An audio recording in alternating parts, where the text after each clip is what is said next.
Quer aprender um pouquinho mais sobre fundos imobiliários e também saber quais são as nossas alterações? Fica até o final desse vídeo aqui, a gente vai falar um pouquinho mais.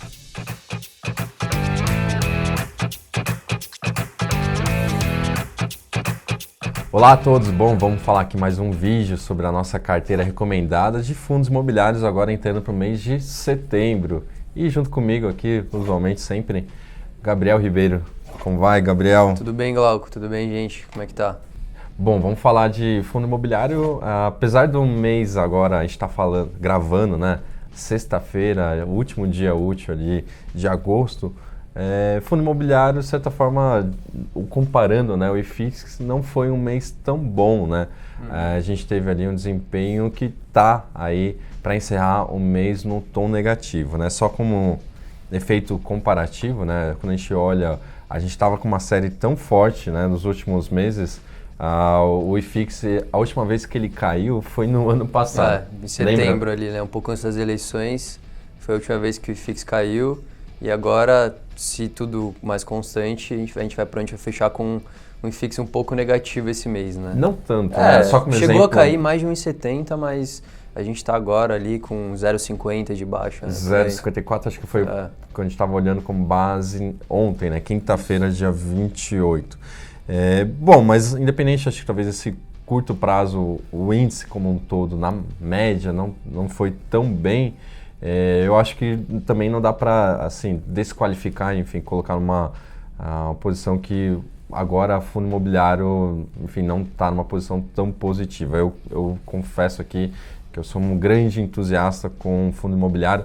Só uma observação, apesar do mercado, na média, né, o IFIX não está indo tão bem, o mês foi extremamente forte em termos de captações, né? A gente teve ali um mês ali, se você pegar os anúncios durante o mês que foram realizados e liquidações também que ocorreram no mês, eu peguei aqui uma lista e dei um valor de bi. Foi mais de 2 bilhões de reais, né? 2 bilhões e meio, para ser sincero, só podemos citar aqui as principais ofertas, né? Bom, VBI Log 400 milhões, Veritá 250 milhões, Valora 150 milhões, FOF Integral 100 milhões, JSRE, né? Isso. 650 milhões, CSHG 400 milhões, né? O Real Estate. 300 milhões o BCFF, 400 milhões VBI CRI. Enfim, volume aí bastante extenso aí de captações que já foram realizadas ou que ainda estão aí em aberto para serem liquidadas nos próximos períodos. Então, só como efeito de comparação, se a gente pega um efeito ali, o que é essa adição comparado ao estoque, né, propriamente só o IFIX, se a gente pegasse todos os ativos que estão no IFIX e achasse um valor de mercado, isso aí dá quase um incremento de 5% só de novas emissões, né?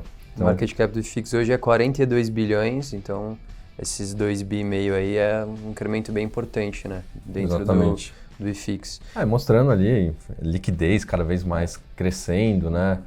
Acho que o mercado como um todo, principalmente pessoa física ali, está cada vez mais gostando do produto. Bom, mas voltando aqui, talvez falando do desempenho, né? Apesar do IFIX... Um pouco macro, né? Um pouco... Vamos antes fazer um macro, vamos fazer um pouco até nossa propaganda, né? Acho que o IFIX está caminhando ali, que nem a gente falou, para um desempenho majormente negativo, mas as nossas carteiras, as duas carteiras, carteira renda e a carteira de ganho de capital, estou falando aqui com base no fechamento até quinta, estão com desempenho bastante positivo, né? Então, só como exemplo, a carteira renda seria um retorno de 2% e na carteira ganho de capital 2,98%. E isso daí não só no mês, né? A gente já vem aí abrindo uma certa folga comparando ali o ano, né? Tomando como base no acumulado no ano, a nossa carteira renda está em 19%. Estou falando com base com o preço de quinta-feira, pode ter alguns ajustes aí.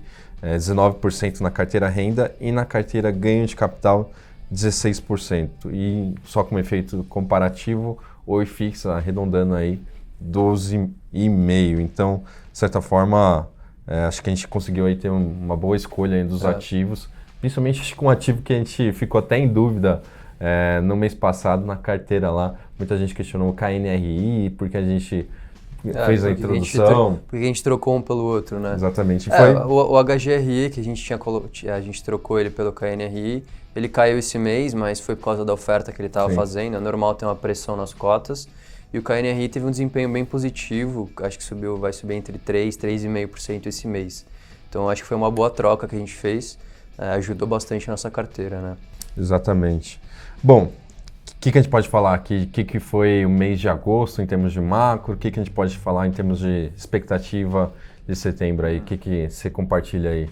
Então, acho que assim, agosto foi um mês bem volátil, né? A gente viu principais bolsas caindo, tensões comerciais, medo de recessão, enfim, todos esses assuntos estão bem à tona aí nesse mês.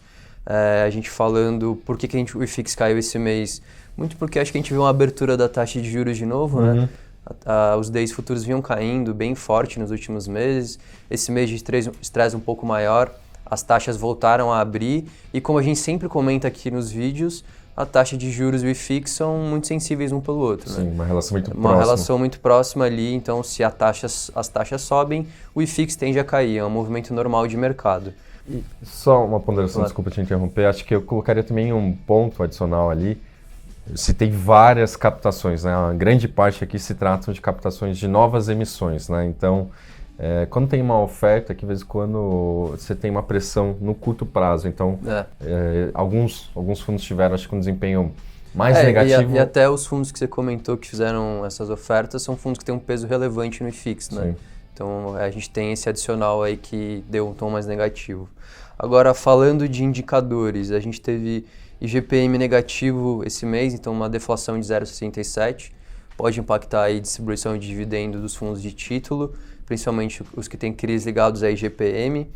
Mas a gente teve ali o PIB surpreendendo, né? Veio 0,4 positivo, o mercado estava esperando 0,2. E acho que um destaque foi o setor de construção, que subiu 1,9 no trimestre e foi o melhor trimestre em 20 trimestres. Então, enfim, acho que é um dado bem positivo e corrobora aqui com o que a gente vem falando, que acho que esse setor tende a melhorar muito ali nos próximos meses, né? Teve também outro dado interessante que eu peguei, que a vacância de galpões está no menor patamar em 4 anos, né? Então, ele saiu de 22% no trimestre do ano passado para 18% esse trimestre. Então, é um setor que a gente gosta, a gente tem o GGRC que tem ativos lá e o KNRI também. De galpões logísticos, só para posicionar aí. E a gente teve um IPCA também um pouco mais baixo, o IPCA de julho veio 0,19, a expectativa era 0,24, mas mais ou menos em linha. Então, também teve criação de vagas, né, no mês, apesar de também não ter... Veio também ali em linha, né? E teve 44 também, mil vagas, isso, arredondando, no mês de julho. Teve taxa de desemprego também, que veio 11,8, caiu um pouquinho na margem ali.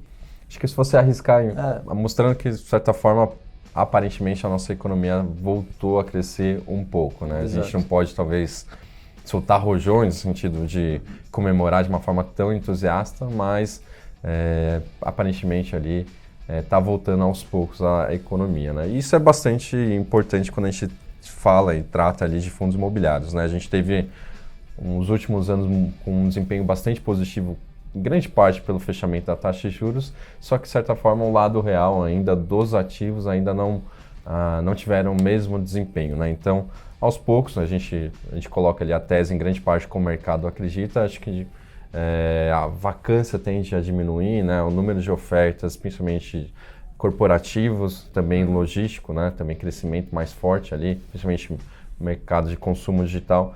Isso como um todo devem voltar aí a ajudar os nossos ativos, fundos imobiliários ali terem um desempenho mais forte. Acho que até pegando isso, falando de setembro, a gente está com um viés mais positivo.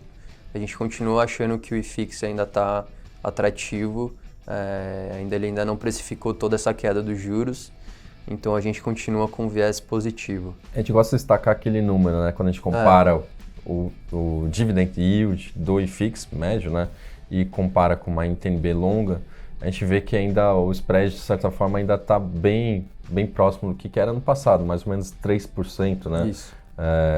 E a gente acha que esse novo momento que a gente está tendo de taxas reais bem mais baixas, então isso deve ter uma influência ali, os fundos imobiliários devem se tornar mais atrativos comparando outras alternativas, como propriamente NTNB ou outras alternativas de renda fixa. Então, de maneira tática, a gente acha que fundos imobiliários ainda têm um movimento muito positivo ainda a percorrer. Bom, mais alguma coisa específica de algum fundo que está na nossa carteira, algum fato relevante? Vamos comentar então o que a gente alterou nas carteiras. Carteira de ganho de capital a gente não vai alterar nada, né? Manteve todos os ativos. E na carteira de renda a gente vai tirar um fundo que está aí desde o começo, né? O BBPA11, que é o fundo controverso, mas teve um desempenho muito bom assim desde que a gente colocou a nossa carteira. Mas acho que nesse a gente acha que ele está um pouco esticado já, enfim, a gente teve um ganho bom, acho que a gente acha que tem melhores oportunidades no momento e a gente vai adicionar um fundo de fundos no lugar, que é o fundo RBRF11, que é o RB Alpha, um fundo de fundos que tem uma estratégia mais focada em lajes corporativas, que é um setor que a gente está gostando no momento, então a gente acha que é um fundo interessante para compor a carteira. Falando então de acontecimentos ali dos fundos que a gente tem na carteira, o KNR11 ele soltou um fato relevante que ele comprou 2 terrenos em Cabreúva e ele vai construir galpões logísticos build-to-suit, né? Que é um galpão específico para alguma empresa. Na empresa ainda eles não comentaram, mas investindo ali, para quem não sabe, o KNR é um fundo que é lajes corporativas e logística, né? Então ele investe nesses 2 segmentos. E o FFCI11, o fundo da Rio Bravo, ele aprovou a emissão de cotas em 125 milhões de reais. Então o fundo vai aumentar aí, provavelmente deve estar vendo alguns ativos para adquirir, né? Mais alguma coisa? Alguma coisa para fechar? Acho que é isso, né?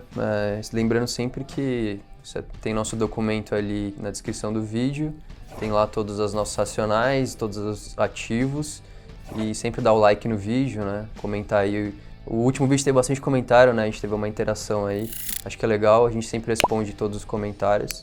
Sim. E acompanhar sempre nossos vídeos aí. Tá virando youtuber, né? Tem que virar, né? Tá bom, pessoal. Bom, muito obrigado aí pela atenção. Então, convidando você a ler o nosso documento na íntegra e também aberto aqui o nosso canal aqui para crítica, dúvidas, enfim, só interagir com a gente. Muito obrigado, até mais, tchau!